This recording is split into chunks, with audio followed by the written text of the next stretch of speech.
Hi guys. In this tutorial, which is OWASP Top 10 List Part 2, we talk about the remaining critical vulnerability list. Number 4 is XML External Entities.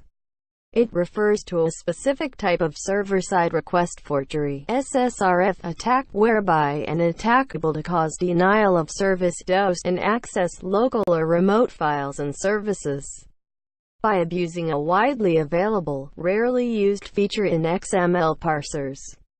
An application is vulnerable to XXE attacks if it enabled users to upload a malicious XML which further exploit vulnerable code and/or dependencies. This can be used to execute code, steal data, and perform other malicious tasks.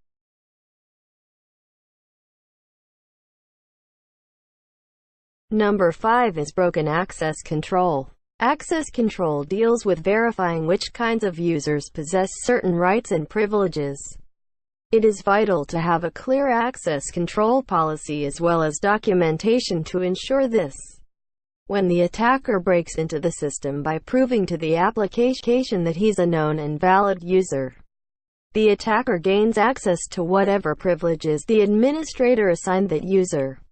This means that if the attacker manages to enter as a normal user, he might have limited access to only view some important information.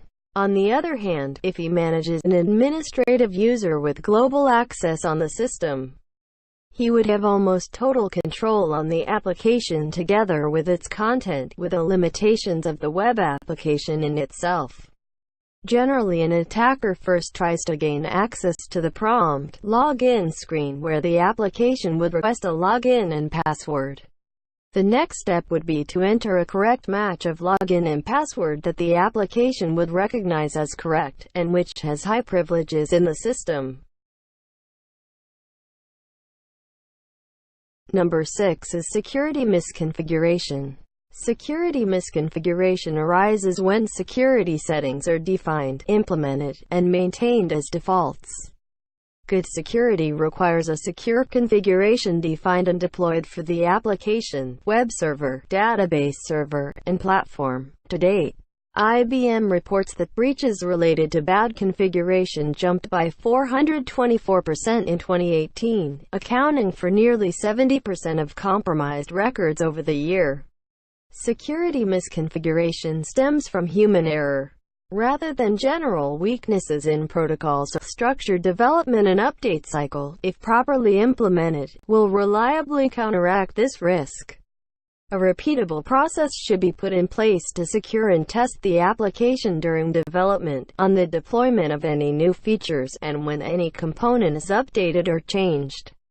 Examples of these: default passwords, default scripts stored on the server's default directories, default error messages. Number 7 is XSS.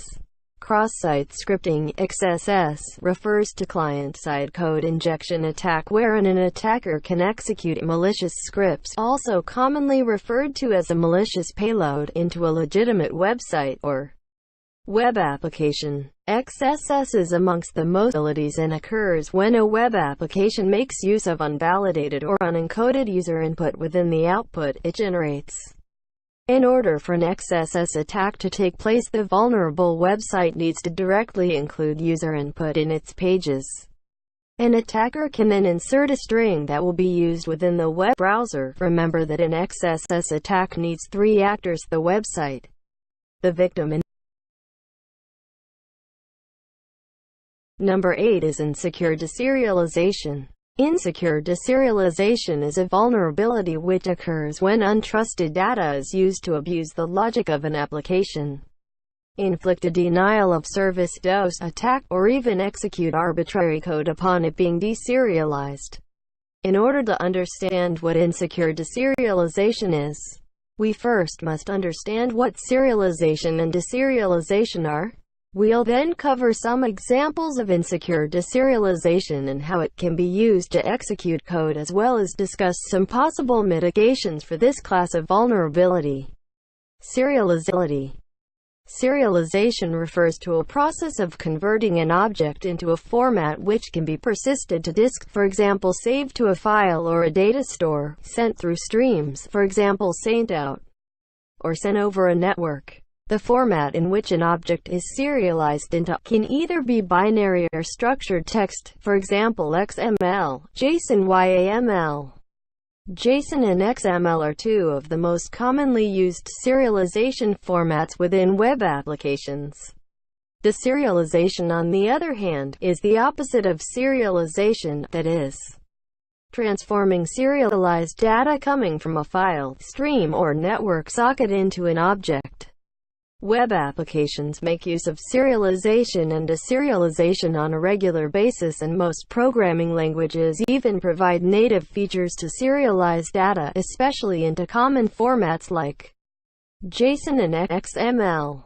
It's important to understand that safe deserialization of objects is normal practice in software development.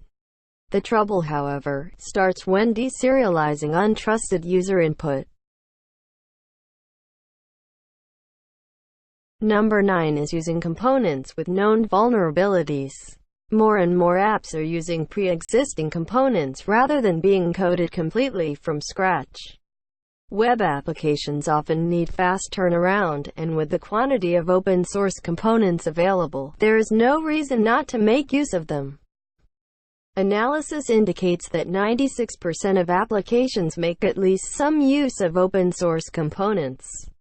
On average, more than half of an application's codebase consists of open source rather than proprietary code. The problem is exacerbated by the tendency for software developers to use open source components often developed by programmers in developing countries.